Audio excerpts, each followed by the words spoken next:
இருக்கு. இனி வீட்லயே பானிபூரி செய்யலாம் எல்லாரும். Aachi panipuri kit. Summer holidays வந்தாச்சு, நம்ம ஜிடி ஹாலிடேஸும் வந்தாச்சு. GT holidays, south India's number 1 travel brand. So ருபி சிம்பிள் வந்து அவங்க தேவநாகரி ஸ்கிரிப்ட் வச்ச சிம்பிள் வந்து மாற்றி ரூ அப்படின்ட்டு வந்து தமிழில் வந்து வச்சிருக்கிறாங்க. 15 வருஷமா உங்களுக்கு அப்போ அந்த ஐயோ தேவநாகரி எழுத்துல இருக்கே தமிழ் எழுத்துல இல்லையேங்கிற தமிழ் பேரில் இல்லாத பற்று பாசம் திடீர்னு இந்த தேர்தல் வரும்போது வருது, இந்த பட்ஜெட் வரும்போது வருது. நான் கருத்துருவேன், ஆளுநரை செருப்பால் அடிப்போம், சினிமாக்கார பொறுக்கிகள் இப்படிலாம் பேசினா அப்புறம் வட இந்தியாலேயோ பாராளுமன்றத்திலேயோ மத்திய அமைச்சர் ஒருவரோ வந்து திமுக எம்பிக்கள், திமுக அரசியல்வாதிகள் நாகரிகமற்றவர்கள் அப்படின்னு இவங்க பேச்ச சொல்றதுல ஒன்றும் தவறு ஒன்றும் இருக்கிறதா தெரியல. அடையாறை வந்து நதியை வந்து ஆற்றை வந்து மீட்பதற்கு 1500 கோடி. இந்த கூவங்காலத்திலேருந்து இந்த கதையை நம்பி நம்பி நம்பி ஏமாந்து போயிட்டாங்க தமிழ்நாட்டு மக்கள்.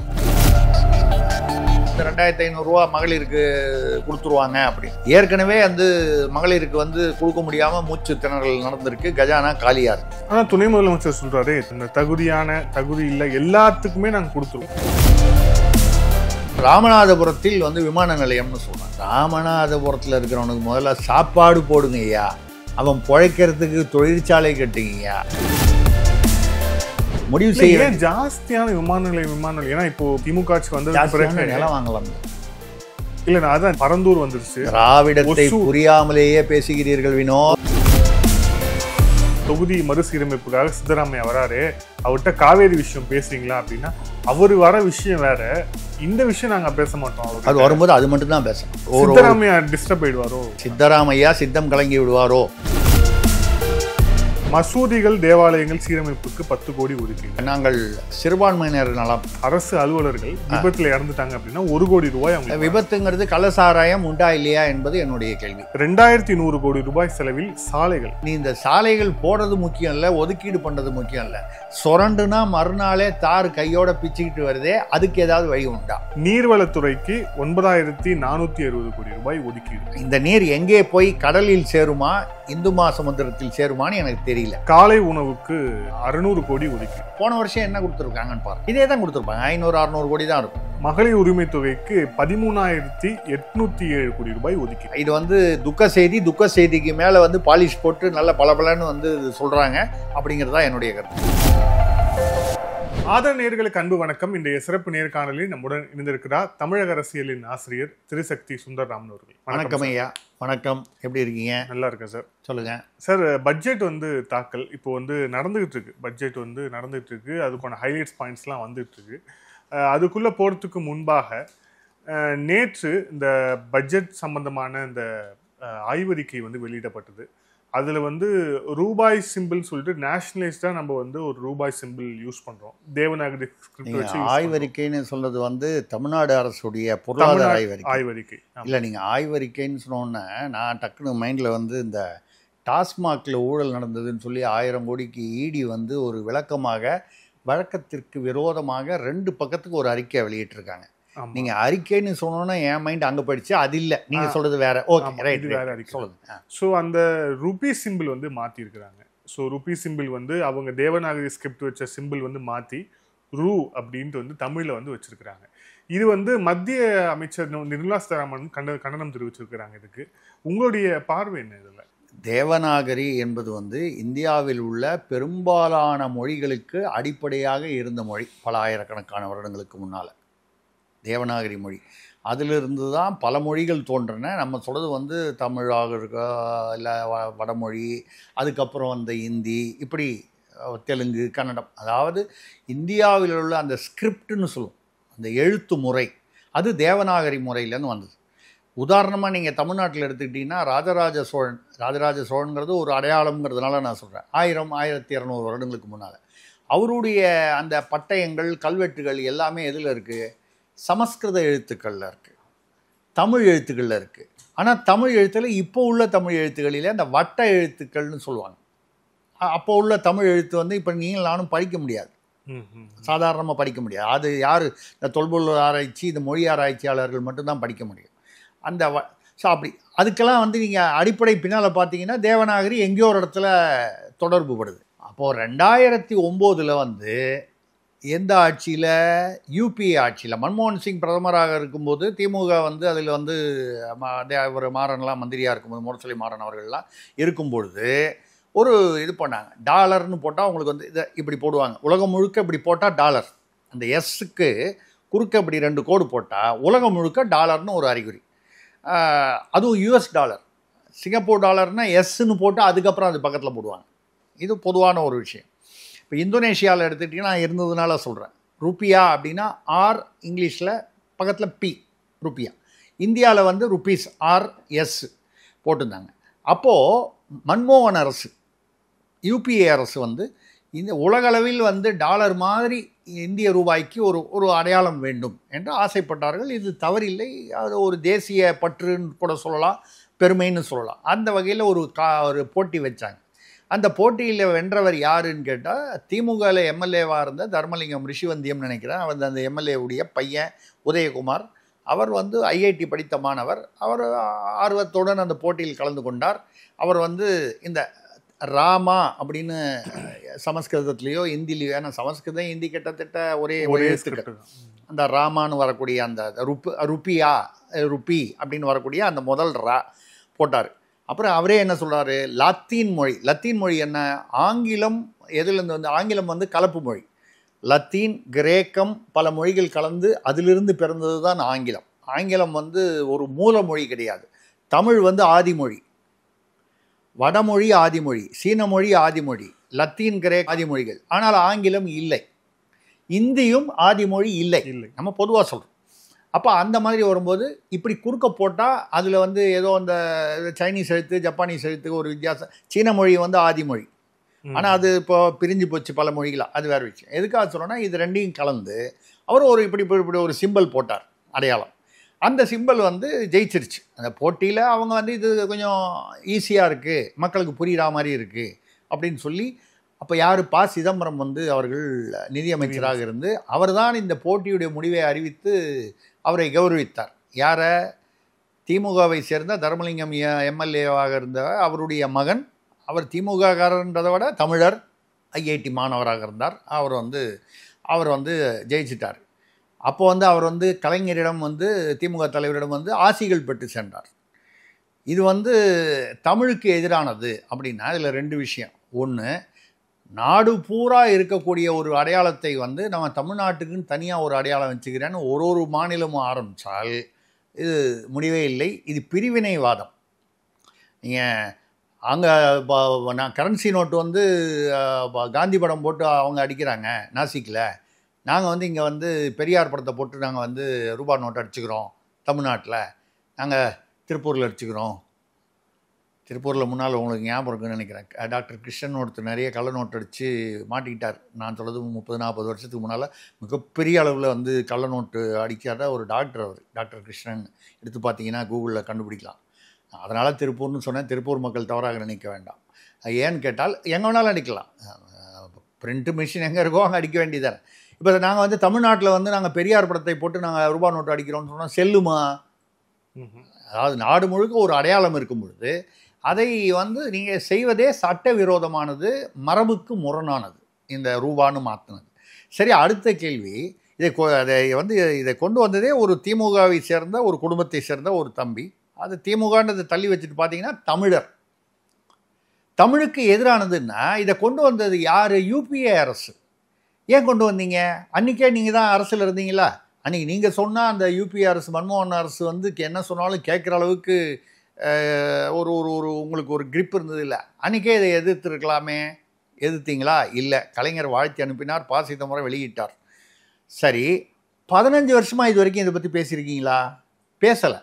15 வருஷமாக உங்களுக்கு அப்போ அந்த ஐயோ தேவநாகரி எழுத்தில் இருக்கே, தமிழ் எழுத்தில் இல்லையேங்கிற தமிழ் பேரில் இல்லாத பற்று, பாசம் திடீர்னு இந்த தேர்தல் வரும்போது வருது, இந்த பட்ஜெட் வரும்போது வருது.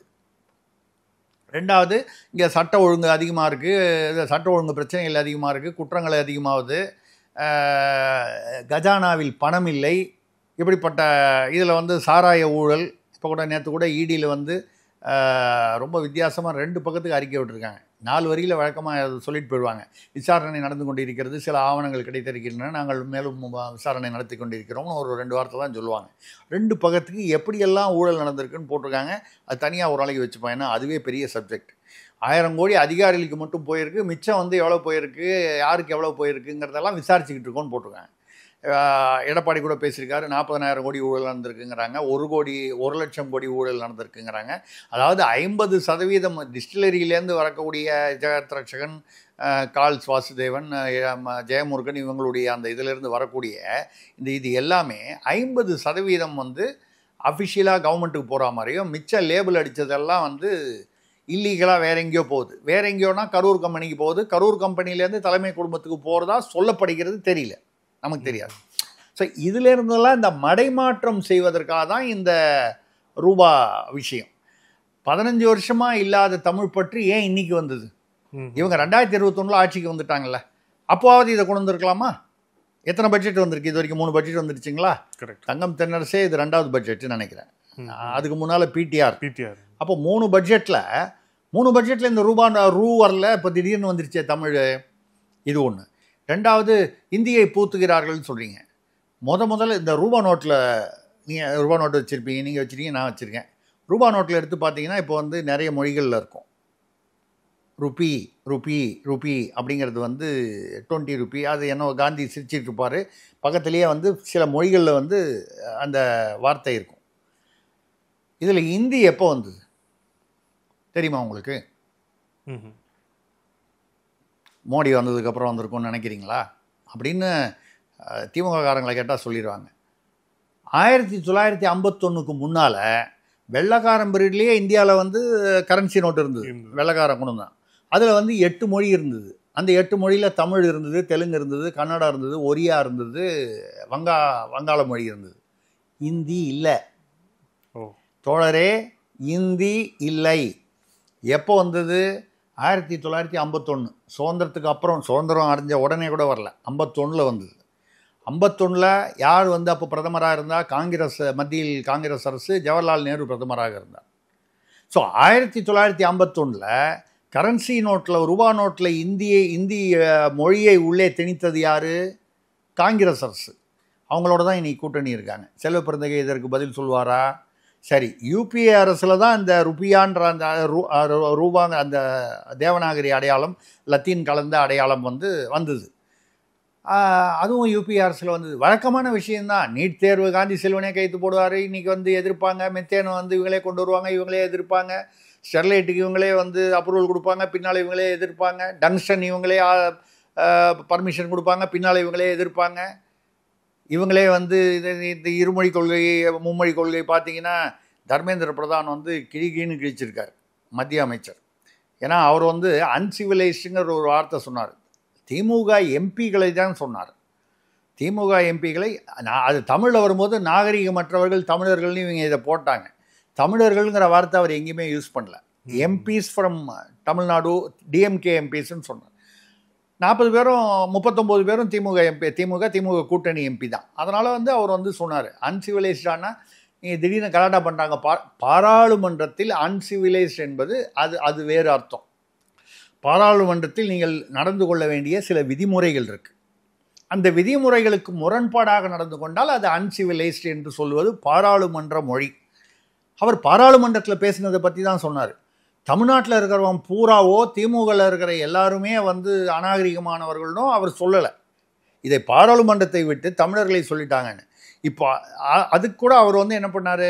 எதிர்ப்பு தெரிவித்த உடனே, நான் அந்த அர்த்தத்தில் சொல்லலை, நான் வந்து அதை விட்ரா பண்ணிக்கிறேன், வாபஸ் வாங்கிக்கிறேன்னு சொன்னாங்க. தமிழர்களை நாகரிகமற்றவர்கள் நான் சொல்லலைன்னு சொல்லி அவர் நிறைய விஷயங்கள் சொல்லியிருக்காரு. அதாவது நீங்கள் எல்லாம் தமிழ் வழி கல்வின்னு இப்போ உள்ள பில்டப்லாம் கொடுக்குறீங்க. தமிழ் வழி கல்வி வந்து 2018 54% மாணவர்கள் தமிழ் வழி கல்வி இருந்தாங்க. இப்போது திமுக ஆட்சிக்கு வந்ததுக்கப்புறம் 2023 பார்த்தீங்கன்னா 36% ஆகிடுச்சு. ஆங்கில வழி கல்வி கூடிடுச்சு. இது 36னா அது என்னவாக இருக்கணும்? ஏறக்குறைய 63 64 இருக்கணும். அதே மாதிரி 1500 சிறுபான்மை பள்ளிகள், மைனாரிட்டிஸு, அதில் 900 பள்ளிகளில் வந்து தெலுங்கு வந்து மொழி கற்பிக்கப்படுகிறது. அப்போ அங்கே மும்மொழி இருக்கா? 350 பள்ளியில் வந்து சிறுபான்மையினர் பள்ளி, அரசு பள்ளி, அதில் வந்து சிறுபான்மையர் பள்ளி, சிறுபான்மையர் பள்ளியில் வந்து உருது கொடுக்கப்படுகிறது, தவறில்லை. ஆனால் அங்கே மும்மொழி வந்துடுதுல்ல, தமிழ் ஆங்கிலம் தவிர தெலுங்கு, தமிழ் ஆங்கிலம் தவிர உருது, மலையாளம் இருக்குது, கன்னடம் இருக்குது, இப்படி வந்து இதெல்லாம் இருக்குது. 50,000 பேர் 47,000 பேர் தமிழில் ஃபெயில் ஆகிறான், 10ஆம் கிளாஸில் ஃபெயில் ஆகிறான், 12ஆம் கிளாஸில் ஃபெயில் ஆகிறான் தமிழில். அப்படி இருக்கும்போதுன்னு சொன்னார் அவர். நாகரீகமற்றது அப்படின்னு சொன்னால் நீங்கள் தமிழ் திமுக எம்பிக்களையே வந்து சொன்னதாக அப்படி தான் அவர் சொல்கிறாரு, தமிழர்களை சொன்னதாக சொல்லலை. நம்ம இப்போ சமீபத்தில் பேசின சில வார்த்தைகளை சொல்லிவிட்டு நம்ம வந்து பார்ப்போம். தமிழ் மக்கள் வந்து ஆளுநரை வந்து செருப்பால் அடிப்பார்கள். யார்? துணை முதல்வராக இப்பொழுது இருக்கும், அப்பொழுது அமைச்சராக இருக்கும் உதயநிதி அவர்கள் சொன்னார். நேத்திக்கு வந்து தமிழ் மக்கள் இப்படிலாம் பேசுனா வந்து தமிழ் மக்கள் நாக்கை அறுத்து விடுவார்கள். யார்? துரைமுருகன். அதுக்கு முன்னாடி சொன்னதும் இன்னும் ரொம்ப நாராசமா இருந்தது. சொன்னது என்ன? துரைமுருகன் சொன்னது என்ன சொன்னார்? இல்ல, நாங்க வந்து எங்களுக்கு நீங்க நாகரிகம் சொல்லி தர தேவையில்ல, நாங்க வந்து நாகரிகமானவர்கள், ஒருத்தனுக்கு ஒருத்தின்னு இருக்கக்கூடியவங்க, நாங்க நாகரிகமா நாங்கன்னு சொன்னாரா? சரி, அவர் ஆமா, அவர் தமிழ்நாடு தமிழர்களை சொல்றாரு, ஒருத்தனுக்கு ஒருத்தி. அது வந்து அவர் துரைமுருகன் வந்து இயல்பாகவே ஒரு நகைச்சுவையாக பேசுவார். ஸோ நகைச்சுவையாக சொல்லியிருப்பார். ஏன்னா வந்து ஆனால் அவர் என்ன சொல்றாருன்னா, இப்போ நீங்க வந்து வட இந்தியர்கள், நீங்க வந்து நாகரிகம் இல்லாதவர்கள், நீங்க தான் வந்து ஒருத்தரை கூட 5 பேர் வந்து நீங்க திருமணம் பண்ணிப்பீங்க அப்படின்னு சொல்றாரு. ராமாயணம் வந்து தமிழ்நாட்டிலேருந்து போச்சா? ஒருவனுக்கு ஒருத்திங்கிறது தான் ராமாயணத்தில் இருந்தது. சரி, அப்போ நம்ம வந்து சில உதாரணங்கள் தமிழ்நாட்டில் வந்து நீங்கள் ராமாயண மகாபாரத்தை விடுங்க, இன்றைக்கி உள்ள தமிழர்கள் அப்படின்னு சொன்னால் சமீப காலத்தில் யாருக்கு, அதாவது மனைவி, துணைவி, இணைவி இப்படிங்கிற பதங்கள் வந்து தமிழ்நாட்டில் வந்து கொண்டு வந்தது யார்? திராவிடம். அதுலேயும் அதிகமாக திமுக. நான் அதனால் வந்து அதிமுகவோ மற்ற திராவிட கட்சிகளோ இல்லைன்னு சொல்லலை, அதிகமாக திமுக. உதாரணங்கள் வேண்டாம், மக்களுக்கே தெரியும். அப்போது நீங்கள் நாக்கை அறுத்துருவார்கள் தமிழ் மக்கள்னு சொல்கிறாரு. இவர் வந்து அண்ணாமலையும் சினிமாக்கார பொறுக்கிகளும் திமுகவை விமர்சிப்பதை நிறுத்தி கொள்ள வேண்டும். ஆர்எஸ் பாரதி சினிமாக்கார பொறுக்கி, அவர் விஜயை சொல்கிறார் அப்படிங்கிறது ரொம்ப தெளிவாக தெரியுது. எனக்கு என்ன புரியலன்னா, சினிமாக்கார பொறுக்கின்னா அவர் ஞாபகம் இல்லை போல இருக்குது. உதயநிதி சாரும் ஒரு 4-5 வருஷம் சினிமா நடிகராக ஹீரோவாக இருந்திருக்காரு. அவர் மனசு புண்படாதா? இல்லை, அவர் சினிமாக்காரர், இப்போ அவர் அமைச்சர் ஆகிட்டார்ல, இப்போ அவர் சினிமாக்காரர் இல்லை. ஐயா, நீங்கள் சொல்லலை, நான் சொல்லலை. யார் சொல்கிறா? இவர் சொல்கிறார், ஆர்எஸ் பாரதி. சினிமாக்கார பொறுக்கிகள்னா சினிமாக்காரன் எல்லாரும் பொறுக்கியா? அப்போ ஏங்க வந்து தமிழ்நாட்டிலேயே மிகப்பெரிய கம்பெனி ரெட் ஜெயண்ட் நீங்கள் வச்சுருக்கீங்க, இன்னொரு லைக்காவோட வந்து உறவு வச்சுருக்கீங்க. இருக்கிறதுலையே 2 இப்போ பெரிய நிறுவனங்கள்னால் தமிழ்நாட்டில் ஒன்று உதயநிதி அவர்கள் தொடர்புள்ள தலைமை குடும்பம் தொடர்புள்ள ரெட் ஜெயண்ட்டு, இன்னொன்று ராஜபக்சேவோடு தொடர்புள்ளதாக கருதப்படும் சுபாஷ்கரனின் லைக்கா. இவங்க 2 பேரும் சேர்ந்து தான் இப்போ கூட இந்த விடாமுயற்சி படம்லாம் கொண்டு வந்திருக்காங்க. எதுக்காக சொல்கிறேன்னா, நீங்கள் வந்து சினிமாக்காரர்கள் பொறுக்கிகள் அப்படின்னா ஏன் ஒன்று அவர் உதயநிதி இருந்தார், சரி அது கூட அவர் திருந்திட்டாருன்னு நீங்கள் சொல்லலாம். எனக்கு அந்த அர்த்தம் எனக்கு புரியல. துரைமுருகன் என்ன அர்த்தத்தில் பேசினா, அவர் ஆர்எஸ் பாரதி என்ன அர்த்தத்தில் பேசினான்னு புரியல. அப்படிப்பட்ட பொறுக்கித்தனமான துறையிலேயே நீங்கள் வந்து போய் வந்து நீங்கள் இருக்கிறதுலேயே ஆகப்பெரிய கம்பெனியாக இருந்து ஆதிக்கம் செலுத்துகிறீர்கள் இல்லையா? அவர்கள் குடும்பத்திலே இன்னும் பார்த்தீங்கன்னா அருள்நிதி இருக்கார், ஸ்டாலின் அவர்களே ஒரு காலத்தில் வந்து ஓரிரு சினிமாவில் வந்திருக்காரு, டிவி சீரியலில் வந்திருக்காரு. கலைஞர் அவர்கள் வந்து அரசியலுக்கு வந்ததே சினிமா பராசக்தி மூலமாக, இன்னும் பல படங்களின் மூலமாகத்தான். இப்போ சினிமாக்காரங்கள்லாம் பொறுக்கிங்க அப்படின்னு சொன்னால் உதாரணங்கள் எங்கிருந்து ஆரம்பிக்குங்கிறத ஆர்எஸ் பாரதி புரிந்து கொள்ள வேண்டாமா? இல்லை, இதெல்லாம் விட்டுருங்க. அதில் உள்ள வார்த்தைகள், அது வந்து கருத்துக்கள் வந்து ஏதோ ஒரு விஜயை திட்டணுங்கிறதுக்காக சொல்கிறார். ஆனால் இப்படி பேசுனா நான் கருத்துருவேன், ஆளுநரை செருப்பால் அடிப்போம், அப்புறம் வந்து இந்த மாதிரி விஷயங்கள் வந்து சினிமாக்கார பொறுக்கிகள் இப்படிலாம் பேசுனா அப்புறம் வட இந்தியாலேயோ பாராளுமன்றத்திலேயோ மத்திய அமைச்சர் ஒருவரோ வந்து திமுக எம்பிக்கள், திமுக அரசியல்வாதிகள் நாகரிகமற்றவர்கள் அப்படின்னு இவங்க பேச்சை சொல்கிறதில் ஒன்றும் தவறு ஒன்றும் இருக்கிறதா தெரியல. இதே மாதிரி அந்த ரூபா வந்து நான் சொன்ன மாதிரி கொண்டு வந்தது முதல்ல இந்திய உள்ளக்குள்ளே கொண்டு வந்தது 1951 நேரு காங்கிரஸ் அரசு. அதுக்கப்புறம் 2010 அறிவித்தது யூபிஏ அரசு, திமுக இணைந்தது. அதை வந்து போட்டியில் வென்று அதை அறிமுகப்படுத்த வந்து அந்த போட்டியில் கலந்து கொண்டு வென்றது வந்து ஒரு திமுக குடும்பத்தினவர். அவர் ஒரு மாணவர், அந்த வரையில் அவர் ரொம்ப டீசெண்டாக பேசியிருக்கார். எனக்கு அரசியலுக்கு நாகரிகமாக பேசியிருக்கார்.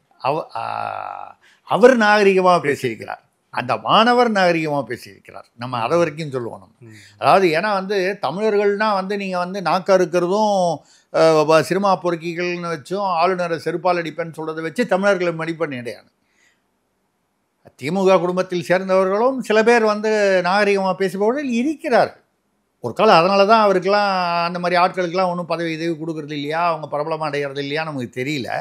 சிவாஜி கிருஷ்ணமூர்த்தியோட ஒரு சிறப்பான பேச்சாளர் திமுகவில். நான் அசிங்கமாக இருக்குது சொல்கிறதுக்கே, நான் மேட்டர் பண்ணணும்னு அவசியம் இல்லை, நான் பார்த்தாலே புள்ள பிறக்கும். கனிமொழி அம்மையார் அவர்கள் வந்து இதற்கு என்ன பதில் சொல்லுவார்? கனிமொழி அம்மையார் வந்து மகளிர் அணி தலைவி.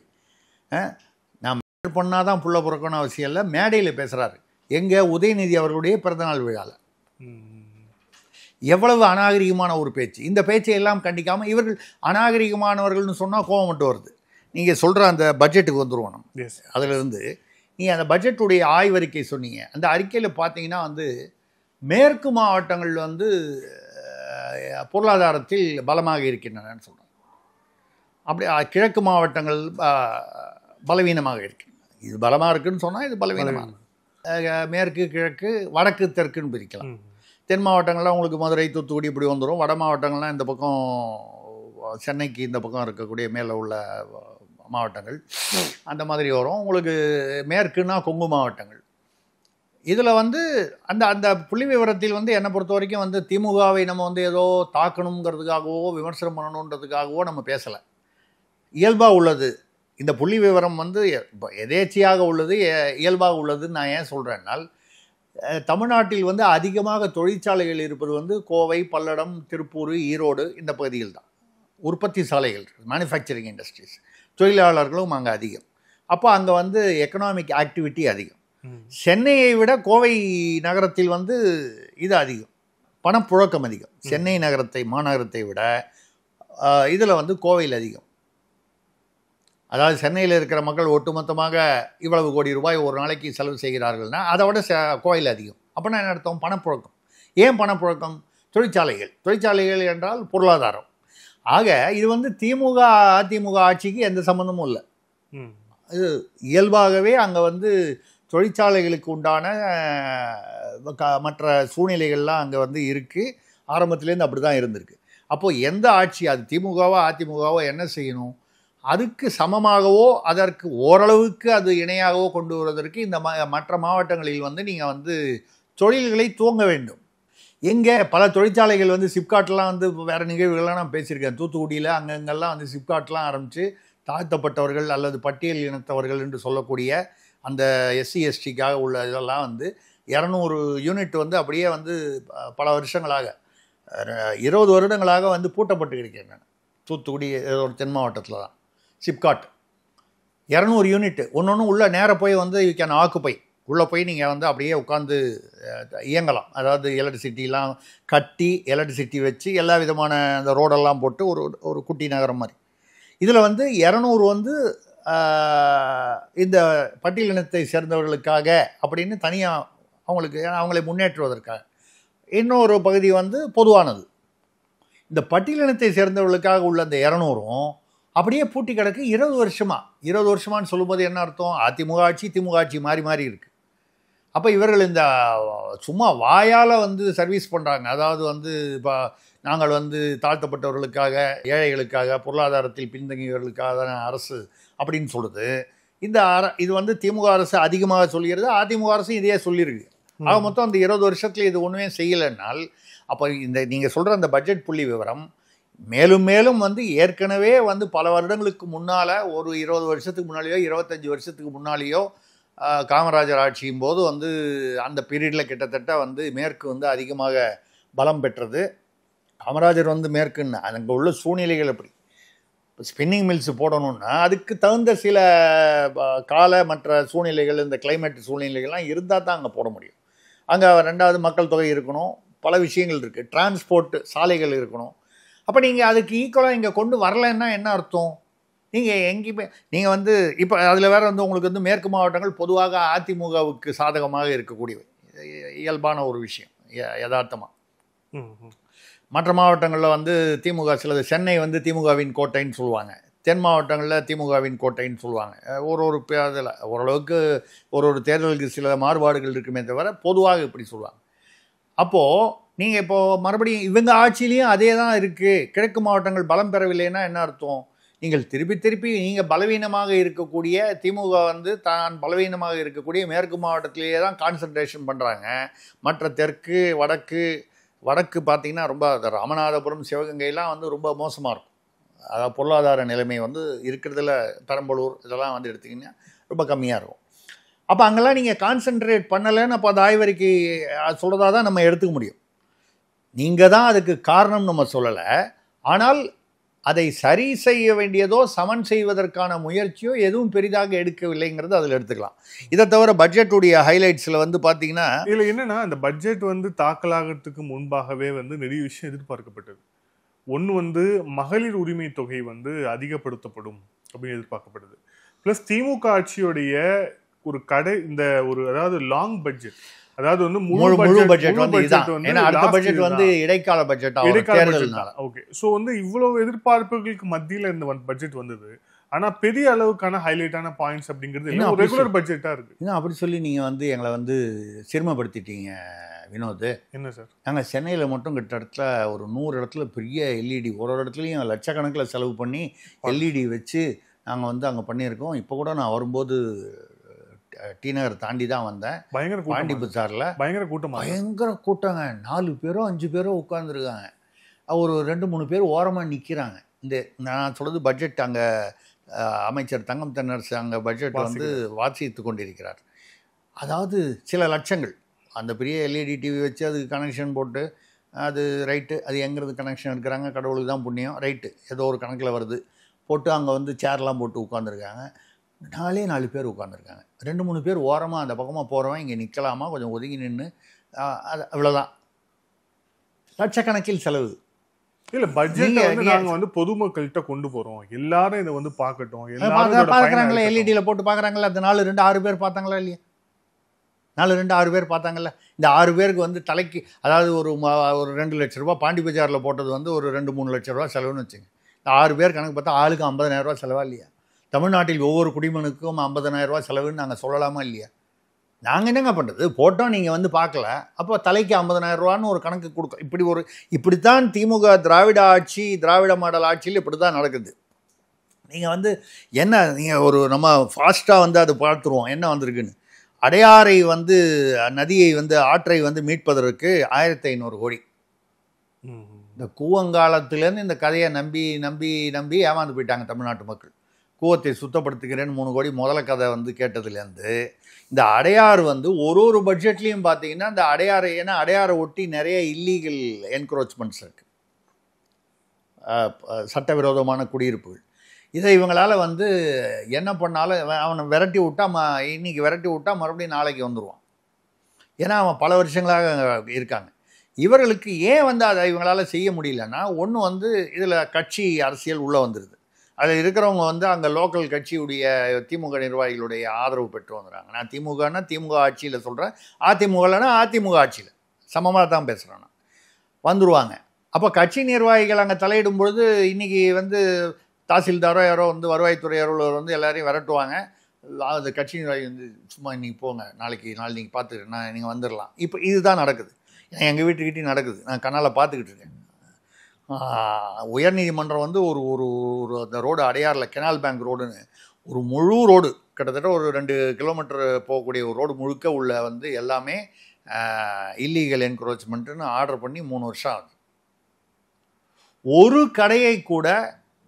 ஒரு சிறு கடையை கூட தமிழக அரசால் நகர்த்த முடியவில்லை.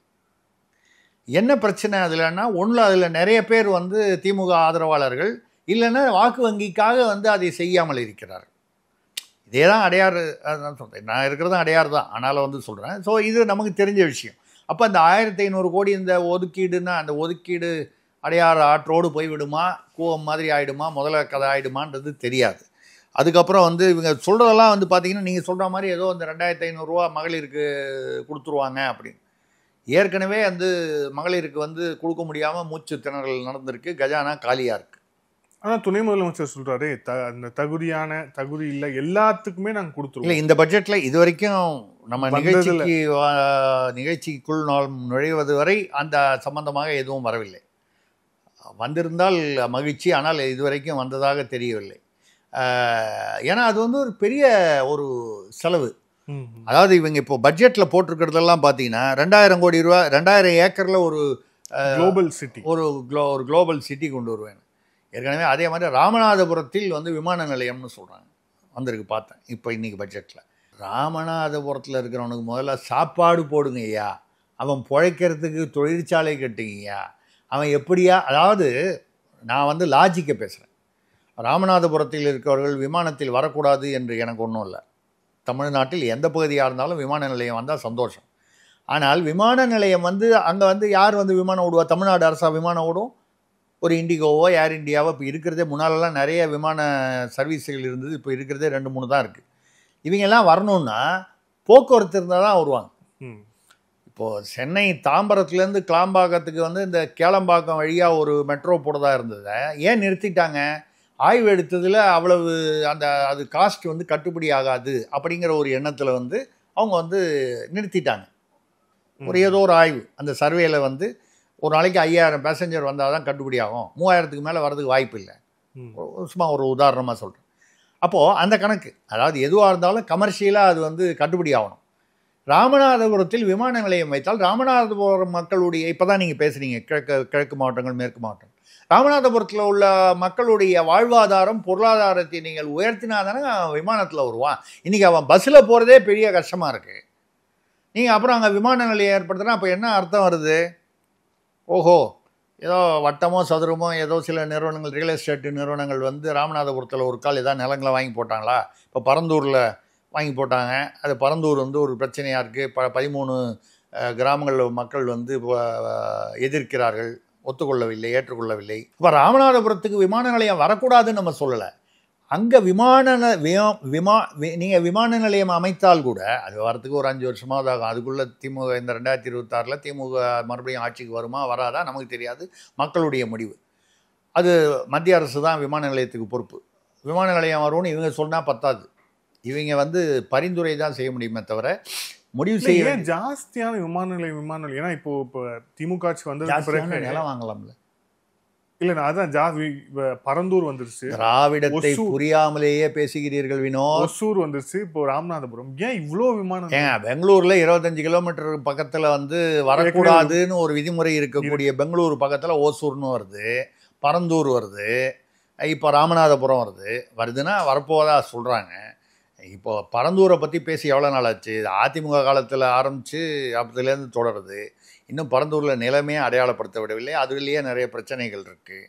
ஓசூர்லேயும் இப்போ இவங்க பேசுகிறாங்க. அவங்க பெங்களூரில் உடனே என்ன பண்ணாங்க, பெங்களூர்லேயே இன்னொரு விமான நிலையம், தமிழ்நாடு எல்லைக்கு அருகில் ஒரு விமான நிலையம் வந்து இப்போ மிகப்பெரிய விமான நிலையம், இன்னொரு சர்வதேச விமான நிலையம். இப்போ இருக்கிறதே பெரிய சென்னை விமான நிலையத்தை விட பெங்களூரு, ஹைதராபாத் விமான நிலையங்கள் மிகப்பெரிய விமான நிலையங்கள்.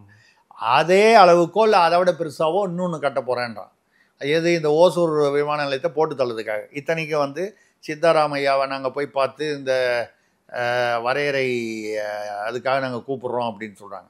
இந்த சித்தாராமையாவை பார்த்து வரையறைக்கு பேசுகிறவங்க முதல்வர் வந்து போய் கூப்பிட்றேங்கிறாரு சித்தராமையா, கர்நாடகா முதலமைச்சர். எதுக்கு? இந்த 7 மாநிலங்கள் பாதிக்கப்படுகின்றன அந்த வரையறை. அது அமித்ஷா சொல்லிட்டாரு. யாருக்கும் வந்து 234 தொகுதியில் தமிழ்நாட்டில் எதுவும் குறையாது, 39 தொகுதியில் எம்பியிலும் எதுவும் குறையாதுன்னு. இவங்களுடைய இது என்னென்னா, எனக்கு வந்து குறையலைன்னா அதை பற்றி கவலை இல்லை, அவனுக்கு உத்தரப்பிரதேசத்தில் கூட்டக்கூடாது, மத்திய பிரதேசத்தில் கூட்டக்கூடாதுன்னு. சரி, அது தனி அரசியல். நீங்கள் அதுக்காக போய் பேசுகிறவங்க மேகதாது அணையை வந்து தடுக்க நாங்கள் உயிரை கொடுத்தாது நாங்கள் வந்து மீட்போம் அப்படின்னு நீங்கள் துரைமுருகன் பேசுகிறாரு, எல்லாரும் பேசுகிறாங்க. அது நீங்கள் கேட்ட கேள்விக்கு துரைமுருகன் பதில் சொல்லியிருக்காரு. என்ன சொல்லியிருக்காருன்னா, ஒரு செய்தியாளர் கேட்குறாரு, இந்த மாதிரி இந்த தொகுதி மறுசீரமைப்புக்காக சித்தராமையா வராரு, அவர்கிட்ட காவேரி விஷயம் பேசுறீங்களா அப்படின்னா, அவர் வர விஷயம் வேற, இந்த விஷயம் நாங்கள் பேச மாட்டோம். அது வரும்போது அது மட்டும் தான் பேசணும், வேற எது பேசவும் கூடாது. இது என்ன, அதாவது இது சித்தராமையா டிஸ்டர்ப் ஆயிடுவாரோ ஒருவேளை, ரெண்டும் ஒரே டைம்ல பேச. சித்தராமையா சித்தம் கலங்கி விடுவாரோ அப்படின்னு நினைக்கிறாங்களா, இல்லை வந்து கோச்சுப்பாரா? இவங்க ஏன் சித்தராமையாவுக்கு பயப்படணும்? அப்போ தமிழர்களின் தன்மானம் என்பதை தாண்டி சித்தராமையாவிற்கு அடிபணிவதற்கு தமிழன் என்ன கண்ணனருக்கு அடிமையா அப்படின்னு நம்மளும் வந்து இவங்கள மாதிரி உணர்ச்சி பூர்வமாக பேச முடியும். நம்ம அப்படிலாம் அபத்தமாக பேசலை. சித்தராமையா அந்த மாநிலத்தின் முதல்வர், இவர் இந்த மாநிலத்தின் முதல்வர். வரும்பொழுது மீட் பண்ணும்போது நம்ம என்னெல்லாம் வந்து பிரச்சனைகள் இருக்கோ அதை பேசுவது தானே இயல்பு. இப்போ நீங்களானே நீ சந்திக்கிறோன்னா கரண்ட் அஃபேர்ஸில் ஒன்று மட்டும்தான் நீங்கள் சொல்லுவீங்க, நான் கூட 2 பேசுவேன். இதுதானே இயல்பு. இது மட்டும்தான் பேசணும் அப்படின்னா கூட எங்கேயோ ஒரு இடத்துல அது கிளைகளாக போகும். இந்த மேகதாது விஷயத்தில் கூட அது அப்படி ஏதோ ஒன்று இயல்பாக பேசலாமே. அப்போது நீங்கள் அப்போ மேகதாதுக்கு வந்து ஃபுல்லாக மண் சப்ளை வந்து தமிழ்நாட்டிலேருந்து தான் போச்சு, இப்போ போய்கிட்டு இருக்குன்னு சொல்கிறாங்க. அதுக்கும் அவர் தான் அமைச்சர். ஆமாம், அதான் மணல் கடத்தல் குடியாத்தம் குமரனை கேட்டால் 60,000 கோடின்னு சொன்னார். அவர் கட்சியை சேர்ந்தவர், அவருடைய சிஷ்யர். அது இன்னும் நடந்துக்கிட்டு இருக்கு. அந்த இப்போ சமீபத்தில் இடி ரெய்டெல்லாம் நடந்தது போகிறது. அது கூட வந்து திமுக தலைமை வந்து எங்களால் ஒன்றும் செய்ய முடியாதுன்னு சொல்லிட்டாங்கன்னெலாம் செய்தி வருது. அதெல்லாம் விட்டுருவோம். நான் என்ன சொல்கிறேன்னா, சித்தராமையாவை எதற்கோ பார்க்குறீங்க. வரையறை அது பெரிய விஷயமே இல்லை. இந்த வரையறை வந்து இப்போ ஆரம்பித்தா இதுக்கப்புறம் அது வரத்துக்கு இன்னொரு 5 வருஷம் ஆகும். இந்த வரையறை அது டீலிமிட்டேஷன். அதுக்கு இப்போ மண்டையை உடச்சிக்கிறீங்க. மேகதாது இப்போ கட்டுறாங்கிறாங்க, கட்டிக்கிட்டு இருக்காங்க. அதுக்கு பேச மாட்டீங்க. 5 வருஷம் பொறுத்து வரப்போகிற வரையறையை பற்றி பேசுறதுக்காக அவங்களாம் கூப்பிட்டு சரி இதெல்லாம் கூப்பிட்றீங்களே. நீங்கள் வந்து 7 மாநிலம்னு சொல்லி இண்டி கூட்டணியே வந்து செதறி போச்சு. மம்தா ஒரு பக்கம், கெஜ்ரிவால். நமக்கு என்ன கவலையாக இருக்குன்னா, ஏற்கனவே சாராய ஊழல்னு சொன்ன கெஜ்ரிவால் முதல்ல கவிதா இந்த பிஆர்எஸ் சந்திரசேகர ராவுடைய மகள், அவர் வந்து முன்னாள் முதல்வர், அவருடைய மகள், அவர் சிறைக்கு சென்றார் வெகு காலம். மணீஷ் சிசோடியா கெஜ்ரிவால் சிறைக்கு சென்றார். அதுக்கப்புறம் தேர்தல் நடந்தது. மக்கள் வந்து அந்த சாராய ஊழலை மனதில் வைத்தார்கள். என்னமோ பார்த்தீங்கன்னா இங்கேயும் தெலுங்கானாலையும் ஆட்சி மாறிடுச்சு. காங்கிரஸ் வந்தது, பிஆர்எஸ் போயிடுச்சு. அங்கே கெஜ்ரிவால் போயிட்டார், பிஜேபி வந்துடுச்சு. தமிழ்நாட்டில் இப்போ என்ன ஆகும்? 2026 சாராய ஊழல் 40,000 கோடிங்கிறாங்க, 1,00,000 கோடிங்கிறாங்க. இந்த டாஸ்மாகில் பாதி பணம் வந்து சட்டவிரோதமாக ஜெகத் ரட்சகன், கால்ஸ் வாசுதேவன், அதான் அவங்க, அப்புறம் இவர், அதாவது அவங்களுடைய ஜெயமுருகன், சிவா டிஸ்லரிஸ், ஒரு 4-5 பேர் வருது. இதெல்லாம் இடி ரிப்போர்ட்லேயே இருக்குது. நம்ம வந்து மேற்கோள் தான் காட்டுறோம். அங்கெல்லாம் போயிருக்குங்கிறாங்க. 1000 கோடி அதிகாரிகளுக்கு போயிருக்கு. இன்னும் பல விஷயங்களை விசாரிச்சுட்டு இருக்கோங்க. எடப்பாடி போன்ற, அண்ணாமலை போன்ற தலைவர்கள் வந்து 1,00,000 கோடிங்கிறாங்க, 50,000 கோடிங்கிறாங்க. அதில் உள்ள கணக்கெல்லாம் பார்த்தால் வருடத்திற்கு 40,000 50,000 கோடி ஊழல்னா 2-3 வருஷத்தில் பார்த்தீங்கன்னா 1,00,000 கோடியை தாண்டும். இவ்வளவு விஷயங்கள் இருக்குது.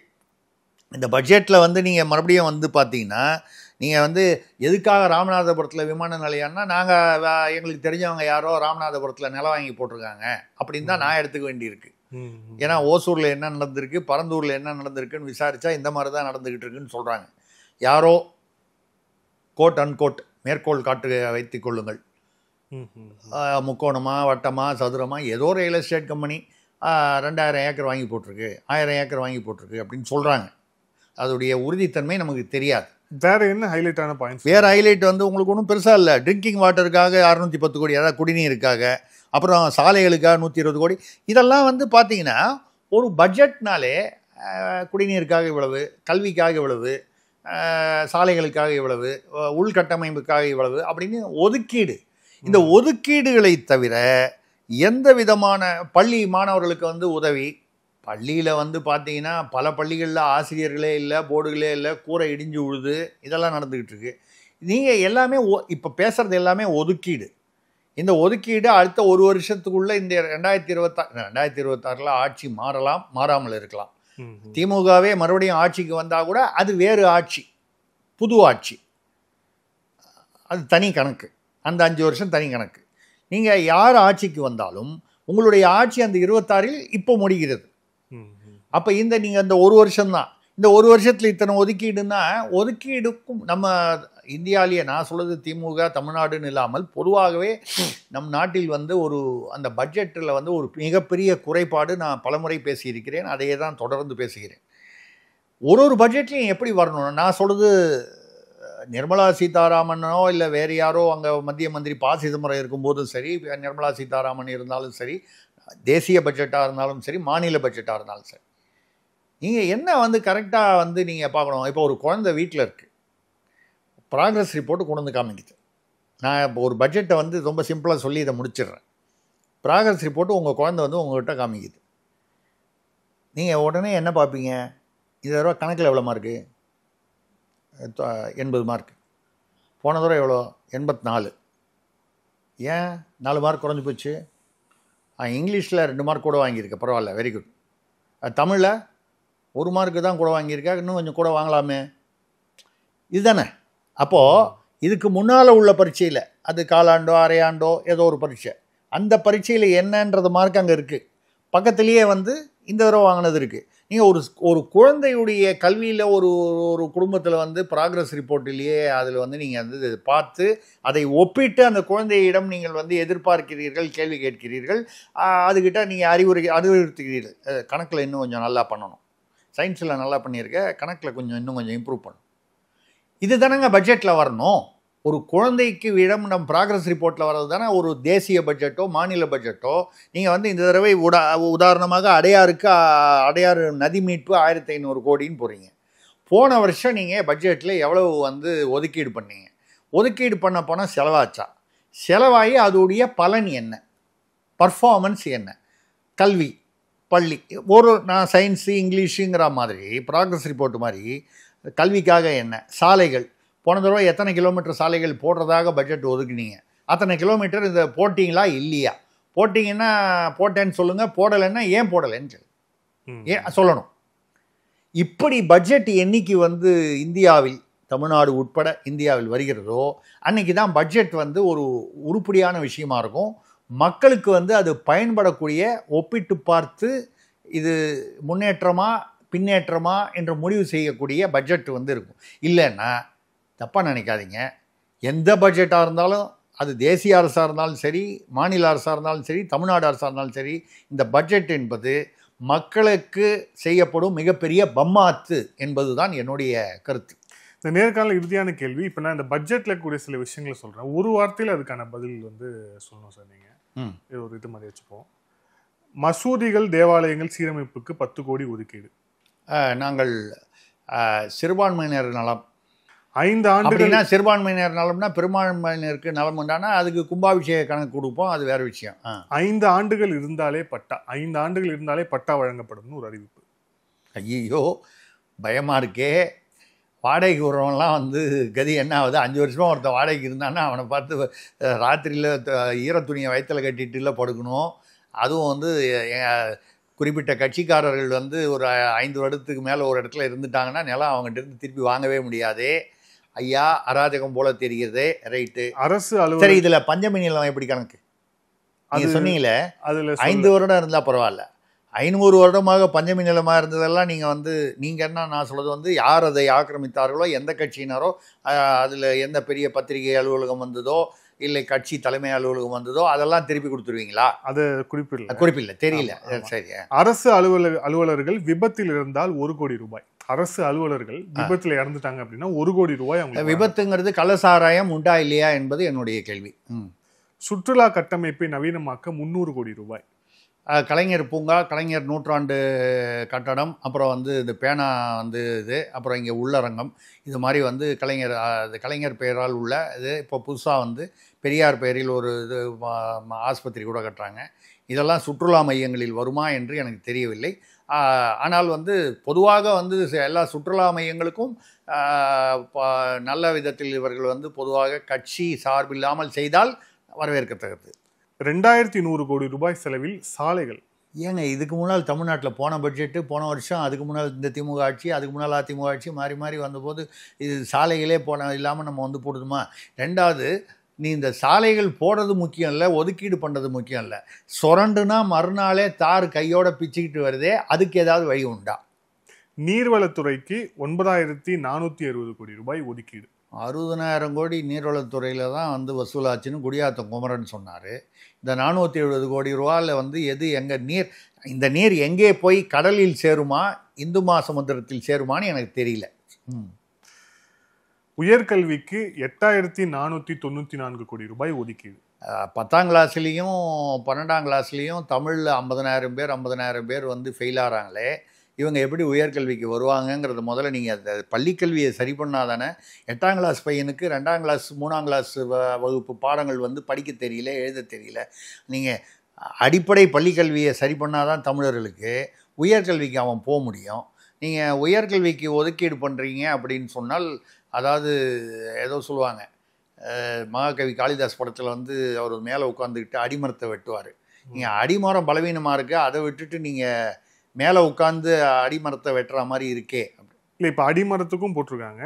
பள்ளி கல்வித்துறைக்கு 46,767 கோடி ரூபாய் ஒதுக்கீடு. அதாவது முறையாக வந்து அதை செலவழித்து கட்டிடங்களில் வந்து நீங்கள் வந்து அதாவது சுரண்டினால் கையோடு வராத பள்ளிக்கூடங்கள், மேலேருந்து மேற்கூரை பீத்து கொண்டு வராதது, ஆசிரியர்கள் வந்து எல்லா இதுலேயும் அதாவது ஒன்று பள்ளிக்கூடத்தில் வந்து ஆசிரியரே இல்லாமல் இருக்குது சில பள்ளிக்கூடங்கள். நான் வந்து எல்லா பள்ளிக்கூடத்துலேயும் சொல்லலை, சில பள்ளிக்கூடங்களில் தமிழ்நாட்டில்.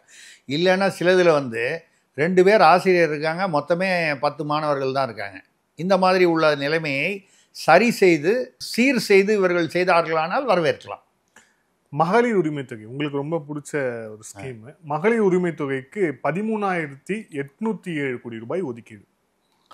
ஒரு வருஷத்துக்குள்ளேயே அவ்வளோ கொடுத்துருவீங்களா? தகுதி உள்ள மகளிர். அப்போது 1000 ரூபான்னா நீங்கள் வகுத்து பாருங்கள் கால்குலேட்டர் வச்சு. 13,800 கோடி ரூபாய் அப்படின்னு சொன்னால் அதை வந்து நீங்கள் 1000 வகுத்தீங்கன்னால் ஏறத்தாழ உங்களுக்கு வந்து எவ்வளோ பேர்? 12 கோடி மக்கள் வராங்க. ஒரு 11 கோடி அப்ராக்சிமேட்டாக சொல்கிறேன், 10 கோடிக்கு மேலே வராங்கன்னு வைங்க. 10 கோடி தகுதி உள்ள மகளிர் தமிழ்நாட்டில் இந்த ஒரு வருஷத்தில் இங்கேயே மாட்டிக்கிறாங்க பாருங்கள். தகுதி உள்ள மகளிருக்கு தான் அப்படின்னா மகளிருக்கு எல்லாருக்கும் இல்லை, ஏற்கனவே உள்ள இது படி இப்போ மாற்றம் ஒன்றும் இதில் சொல்லலை. தமிழ்நாட்டில் மொத்தம் ஏறத்தாழ 7.5-8 கோடி மக்கள் இருக்காங்கன்னு சொல்கிறாங்க. 50% வந்து மகளிர்னு வச்சுப்போம். இந்த இப்போ வந்து 1,15,00,000 பேருக்கு தான் வந்து தகுதி உள்ள மகளிருங்கிற பேரில் கொடுக்குறாங்க. 1,15,00,000 இன்ட்டு 1000 ரூபான்னா வருஷத்துக்கு வந்து 12,000 ரூபா வருது. அந்த கணக்கில் தான் அவங்க வந்து கிட்டத்தட்ட போட்டிங்கன்னா 13,000 கோடி கிட்டத்தட்ட அந்த கணக்கு வருது. ஆக ஏற்கனவே நாங்கள் வந்து என்ன வந்து அறிவிச்சிருக்கோமோ அதை இந்த வருஷம் கொடுக்க போகிறோங்கிறத ரொம்ப நாசூக்காக மக்களுக்கு வந்து அந்த கணக்கு இப்போ நம்மளை மாதிரி கால்குலேட்டர்லாம் போட்டு புரியாத மக்களுக்காக வந்து இதை சொல்லியிருக்காங்க. அப்படின்னா யாருக்கும் வந்து நம்ம நீங்கள் சொன்னீங்க பாருங்கள், தகுதி இல்லாதவர்களுக்கு இல்லாமல் உதயநிதி அவர்கள் வந்து எல்லாருக்கும் கொடுக்குறேன், அது இல்லைங்கிறத டைரெக்டாக சொல்லாமல் இந்த வகுத்து பார்த்தீங்கன்னா தெரிஞ்சு போச்சு. 13,800 கோடினா 12ஆல் வகுத்திங்கன்னா ஒரு மாதத்துக்கு 1000 கோடிக்கு மேலே வருது. 1000 கோடினா எவ்வளோ பேர் கொடுக்க முடியும்? 1 கோடி பேர் கொடுக்க முடியும். ஏற்கனவே 1,15,00,000 பேர் தகுதி உள்ளவர்களுக்கு கொடுப்பதாக சொல்கிறார்கள். அதில் இன்னும் 15 லட்சத்துக்கு குறைஞ்சி போயிடும் போல இருக்குது இந்த வர வருஷம். ஸோ இது வந்து மகளிருக்கு வந்து நல்ல செய்தியான்னு கேட்டிங்கன்னா இல்லை, இது வந்து துக்க செய்திக்கு மேலே வந்து பாலிஷ் போட்டு நல்ல பலபலன்னு வந்து சொல்கிறாங்க அப்படிங்கிறதா என்னுடைய கருத்து. காலை உணவுக்கு 600 கோடி ஒதுக்கீடு. அது இந்த அங்கன்வாடி குழந்தைகள் அதாவது பள்ளிகளில் உள்ளதுக்கு 600 கோடி. அதுவும் வந்து ஏற்கனவே வந்து போன வருஷம் என்ன கொடுத்துருக்காங்கன்னு பாருங்கள், இதே தான் கொடுத்துருப்பாங்க. 500-600 கோடி தான் இருக்கும். ஸோ இதெல்லாம் வந்து நான் சொல்கிற ப்ராக்ரஸ் ரிப்போர்ட்டு தான் இது. அதே தான் சயின்ஸில் இவ்வளோ மார்க்கு, ஹிந்தியில் இவ்வளோ மார்க்கு, இங்கிலீஷில் இவ்வளோ மார்க்கு, தமிழ் இவ்வளோ மார்க்குன்னு வந்து எல்லா மார்க்கும் அதில் வருதே தவிர போன வருஷம் என்ன மார்க் வாங்கினாங்க அது எப்படி ஆச்சு அப்படிங்கிறத பற்றி ஒன்றும் இல்லை. போன வருஷம் என்ன ஒதுக்கீடு, அதில் என்ன அச்சீவ்மெண்ட்டு, பர்ஃபார்மன்ஸ் அப்படிங்கிறது இல்லை. எல்லாமே இப்போ நீங்கள் பார்த்தீங்கன்னா இதுக்கு எதுக்கு 100 LED வச்சுக்கிட்டு இது வந்து 4 பேரை உட்கார வச்சுக்கிட்டு. இப்போ கூட கேஎன் நேரு அவர்கள் அமைச்சர் வந்து திருச்சியில் பார்த்தீங்கன்னா ஒரு அது என்ன நலத்திட்ட விழா, அந்த நலத்திட்ட விழாவில் பார்த்தீங்கன்னா வந்து ஒரு 500 சேர் போட்டு உட்காந்து வச்சுருக்காங்க ஒரு பொது இடத்துல.